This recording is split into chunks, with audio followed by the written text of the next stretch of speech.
विद्यार्थियों का SV children academy Rawla के ऑनलाइन प्लेटफॉर्म पे स्वागत है। जैसे कि लगातार आपको कक्षा 12 के विद्यार्थी और ज्योग्राफी का वीडियो मिल रहा है, इसके अलावा राजनीति का भी वीडियो मिल रहा है। तो हम आशा करते हैं आप लगातार इस अध्ययन से जुड़े होंगे, इस प्लेटफॉर्म से जुड़े होंगे, ताकि जैसे ही विद्यालय लगेगा तो आपको किसी प्रकार की नौबत न आए। तो देखिए, अध्याय तीसरा चल रहा है भूगोल का, जनसंख्या वितरण घनत्व और वृद्धि की बात करेंगे। जनसंख्या वितरण घनत्व और वृद्धि के बारे में तो कहां तक पढ़ चुके हैं हम? अब पढ़ रहे हैं विश्व जनसंख्या का वितरण पढ़ रहे हैं, विश्व जनसंख्या वितरण पढ़ रहे हैं, जनसंख्या वितरण, इसके बारे में कुछ बातें भी पढ़ ली थी। आगे हम क्या पढ़ेंगे? संयुक्त राष्ट्र संघ की रिपोर्ट आई, संयुक्त राष्ट्र संघ, क्योंकि विश्व में सबसे बड़ा संघ है ये, संघ की रिपोर्ट, ठीक है, जिसको हम शॉर्टकट में कहते हैं यूएनओ, यूनाइटेड नेशन ऑर्गेनाइजेशन की रिपोर्ट 2013 के अनुसार आंकड़े देखेंगे विश्व की जनसंख्या के। कब के? 2013 के आंकड़े। 2013 में विश्व की कुल जनसंख्या कितनी थी? 714 करोड़। कहने का मतलब 7 अरब के आसपास जनसंख्या थी 2013 के अंदर। और इस 714 करोड़ में सबसे ज्यादा जो सर्वाधिक जनसंख्या थी वो किस महाद्वीप में थी? एशिया महाद्वीप में सर्वाधिक थी। हमने देखा ना, लगभग 60% एशिया महाद्वीप में जनसंख्या है। तो और इसका आंकड़ा कितना बताया जाता है? 714 करोड़ में से लगभग 60.17% अकेले एशिया महाद्वीप में, 17 कर दो 27 कर दो, फिक्स आंकड़े की जरूरत नहीं है आपको, जनसंख्या पाई जाती है। अफ्रीका के अंदर कितनी पाई जाती है? ये तो एशिया की बात होगी, अफ्रीका में कितनी है? तो अफ्रीका में ये है महज 15.41%। यूरोप में कितनी है? क्योंकि 7 महाद्वीप है ना, तो 7 के 6 महाद्वीपों में जनसंख्या पाई जाती है। तो यूरोप में है आपकी 10.37%। उत्तरी अमेरिका में यह आंकड़ा दे रखा है, उत्तरी अमेरिका जिसमें अमेरिका और कनाडा और मेक्सिको आते हैं, तो यहां आपका आंकड़ा है महज 7.80%। और दक्षिणी अमेरिका में इससे ही कम, जिसमें देश आते हैं Argentina, Brazil, Uruguay, Venezuela, Chile, ठीक है, काराकास, ये सारे देश किसमें आते हैं? दक्षिणी अमेरिका में। और यहाँ जनसंख्या है 5.62%। और एक बच गया आपका ओशेनिया यानी ऑस्ट्रेलिया। तो ऑस्ट्रेलिया में तो आधा प्रतिशत की जनसंख्या होती है, तो यानी 0.53%। यह आंकड़ा संयुक्त राष्ट्र संघ रिपोर्ट 2013 का है। अब तक कोई नया आंकड़ा नहीं आया है इस आंकड़े के अनुसार। जैसे हमारे भारत में 2011 की जनगणना, वैसे विश्व की जनगणना 2013 रिपोर्ट संयुक्त राष्ट्र संघ। टोटल 7 अरब यानी 714 करोड़ के आसपास जनसंख्या है। सर्वाधिक एशिया में है 60.27%, अफ्रीका महाद्वीप में है 15.41%, यूरोप महाद्वीप में है 10.37%, उत्तरी अमेरिका में है 7.80%, दक्षिणी अमेरिका में है 5.62% और ओशेनिया में कितनी है? 0.53। जैसे हमने पढ़ा था, ओशेनिया यानी ऑस्ट्रेलिया महज आधा प्रतिशत की जनसंख्या। ऑस्ट्रेलिया क्रिकेट टीम नाम सुना है ना आपने? ऑस्ट्रेलिया क्रिकेट टीम नाम सुना है, उसके अलावा आपने कंगारू सुना है ना, तो वो ऑस्ट्रेलिया के हैं, ठीक है। ये आंकड़ा ये हो गया। अब देखिए कुछ चीजें और आपको बता देता हूँ, ये सारणी वगैरह आप पढ़ लेना, क्या वितरण है, क्या है, किस प्रकार है। मेन फोकस बिंदु पे चलते हैं सीधा। जैसे सर्वाधिक, अब आपसे पूछे 2013 के आंकड़े के अनुसार सर्वाधिक जनसंख्या किस देश में है? सर्वाधिक जनसंख्या तो आपका दिमाग में क्या आएगी? चीन। दूसरा कौन सा आएगा? भारत, ठीक है। 1 अरब 34 करोड़ के आसपास चीन में जनसंख्या है, 1 अरब 21 करोड़ के आसपास हमारे भारत में है, फिर धीरे धीरे आगे अमेरिका में है 31 करोड़ के आसपास। तो मेन जो 2 देश याद रखने आपको, सर्वाधिक जनसंख्या 1 नंबर पे चीन है, 2 नंबर पे कौन है? भारत है। अब देखिए मैं मेन बिंदु पर जाता हूं, विश्व को वितरण, विश्व की जनसंख्या को वितरण की दृष्टि से कितने भागों में बांटा जाता है, उस बात में लगूंगा। आंकड़े थोड़े बहुत याद करना। विश्व की जनसंख्या को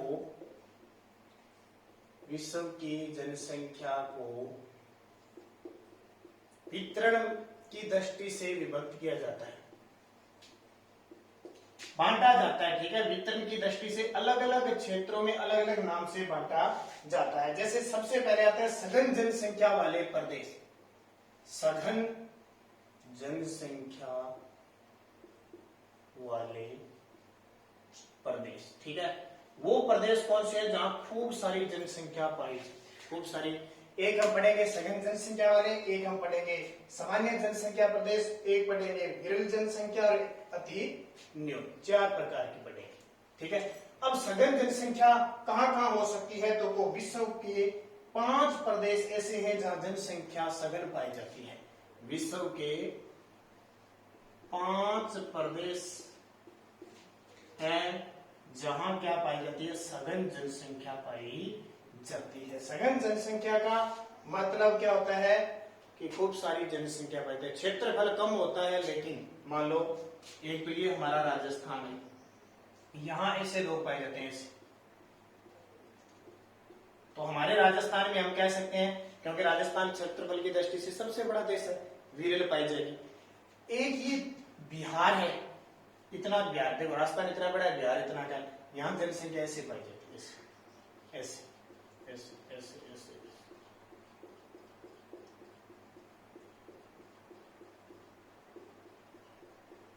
ठीक है। एक दिल्ली है इताली, वहां देखो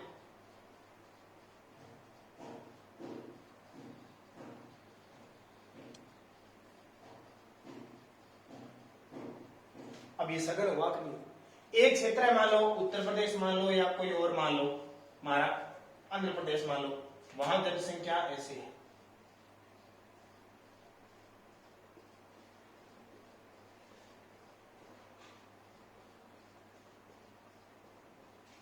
ठीक है। अब ये क्षेत्र कौन सा हो गया, ये तो हो गया विरल, ये हो गया, ये जो हम बात करें सघन, ठीक है, ये भी सघन में आ जाएगा। ये हो जाएगा कुछ छोटे सामान्य जनसंख्या इनमें हो जाएगी, सामान्य जनसंख्या ऐसे बांटते हैं, ठीक है। क्षेत्र छोटा होता है, जनसंख्या ज्यादा होती है, वो सघन में आती है। अब हम विश्व की, ये तो भारत का मैंने उदाहरण दिया है, हम विश्व की जनसंख्या की बात कर रहे हैं, तो इसमें कौन कौन से देखा आपने, देखो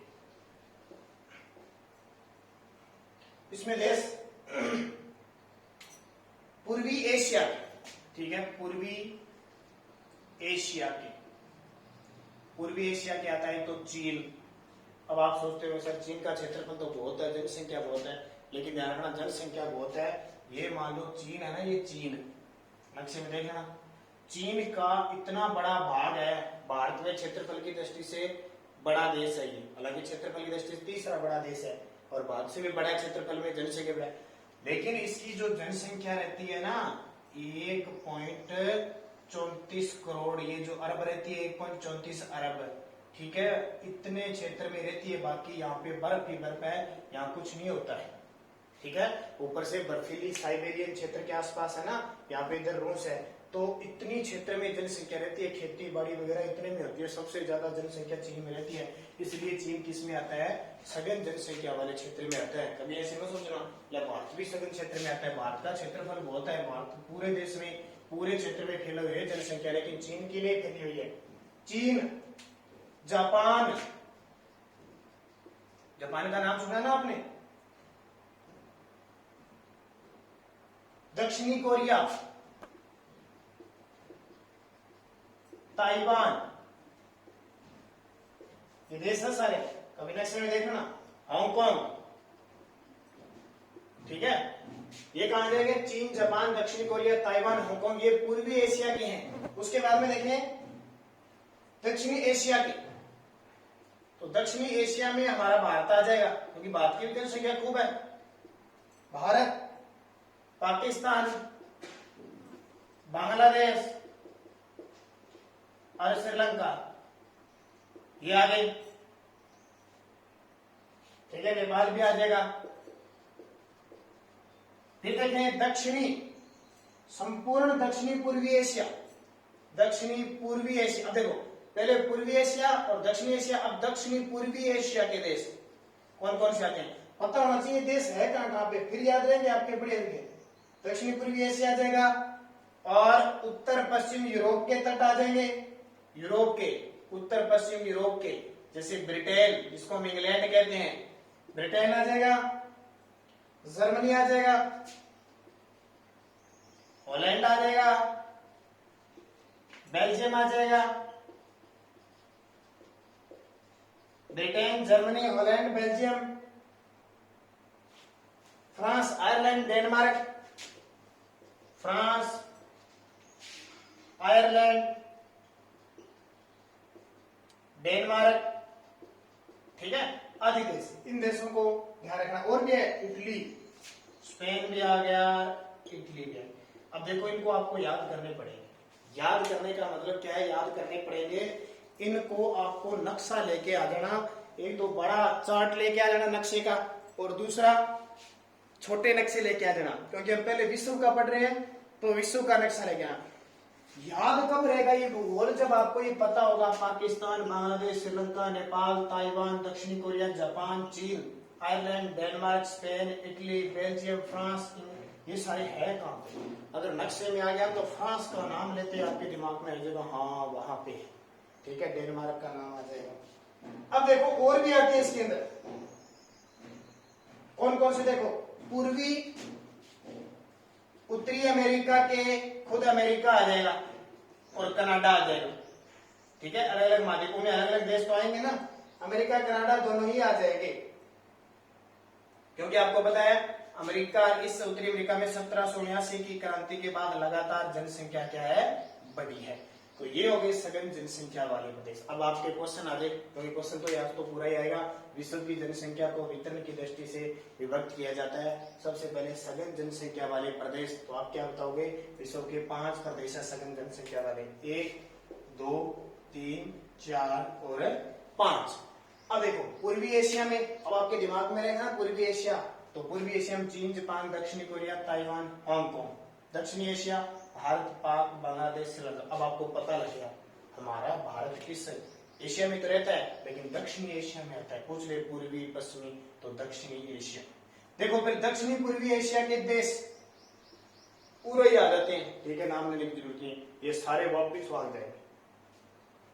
उत्तरी पश्चिमी यूरोप, तो यूरोप में ब्रिटेन है, जर्मनी। अब आ जाना का हॉलैंड कहां पे, आपको ये बताना चाहिए किस महाद्वीप में, तो आप बता सकते हो यूरोप महाद्वीप। पश्चिमी उत्तरी अमेरिका, अमेरिका और कनाडा, जनसंख्या 1779 की क्रांति के बाद क्या है, यहाँ पे बढ़ी है। आगे देखो 2 नंबर आता है सामान्य जनसंख्या वाले प्रदेश, सामान्य जनसंख्या वाले प्रदेश।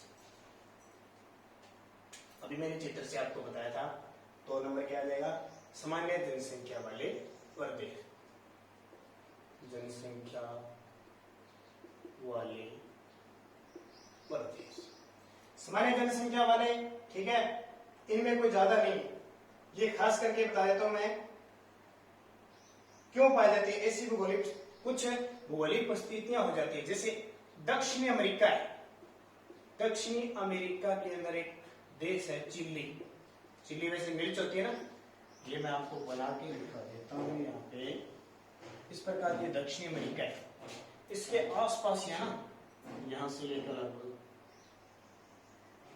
ऐसे से बनी हुई है, यानी मिर्च के समान इसकी आकृति बनी है, इसलिए इसको चिल्ली कहने लगे।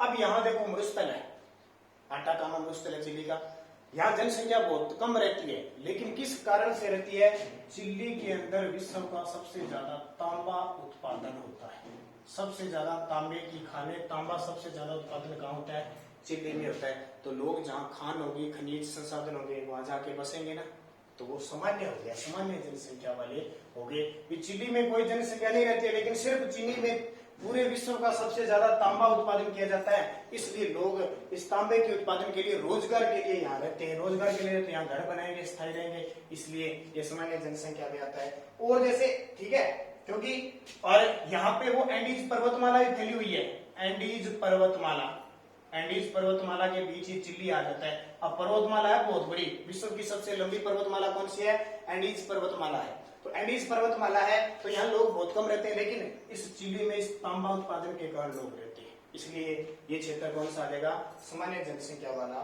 क्षेत्र है। और भी देखो, ठीक है, इसमें 2 खाने हैं, जैसे चुकार्ड और एक कामरा, यहाँ खाने, यहाँ से क्या निकलता है, तांबा निकलता है। अब आता है इस दक्षिणी अमेरिका के ऊपर, यानी कि नक्शा बनाया था, ऊपर देश आता है कनाडा, ये उत्तरी अमेरिका, ठीक है। ये तो हो गया आपका कनाडा, ये होगा आपका यूएसए यानी संयुक्त राज्य अमेरिका, और ये होता है आपका मैक्सिको। तीन ही देश आते हैं बड़े उत्तरी अमेरिका के। अब ये कनाडा का इतना लगभग क्षेत्र क्या है, अति शीत प्रदेश में आता है, यानी बहुत ज्यादा ठंड पड़ती है, टुंड्रा प्रदेश कहा जाता है, यानी बारिश होती है तो भी, आंधी होती है तो भी बर्फ की होती है।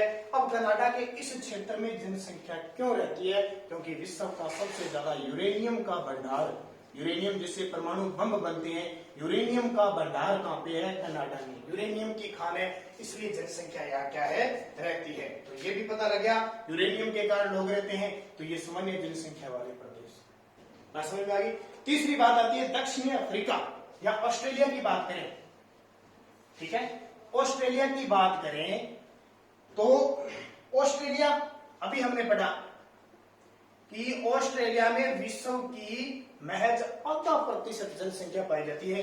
2013 की जनगणना के अनुसार यहाँ पे 0.53% की जनसंख्या पाई जाती है। इस तरह की आकृति है ऑस्ट्रेलिया की, मैं आपको बता देता हूँ। कुछ नाम सुनेंगे आपने इसमें, सिडनी, पर्थ और मेलबर्न, नाम सुने ना, ग्राउंड है बहुत बड़े क्रिकेट के, नाम सुनते हो, सिडनी का मैदान, पर्थ का, मेलबोर्न का, ये मैदान सुनते हो। ऑस्ट्रेलिया में महज 2013 की रिपोर्ट के अनुसार 0.53 है। अब क्यों है, क्योंकि यहाँ पे सोने की खान है, ध्यान रखना, सोने की 2 खानें हैं, कुलगार्डी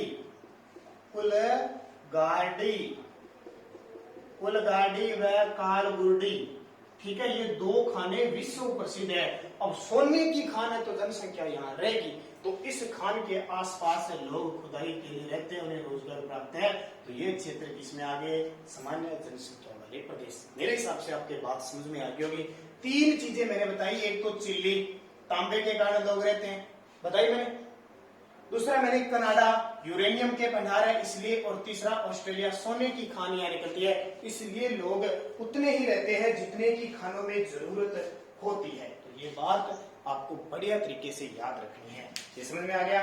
तीसरा आती है विरल जनसंख्या के प्रदेश। अब विरल जनसंख्या का मतलब क्या हुआ, बहुत कम लोग, विरल जनसंख्या, यहाँ लिख देता हूं मैं, विरल जनसंख्या प्रदेश, छितरे छितरे दूर दूर रहते हैं।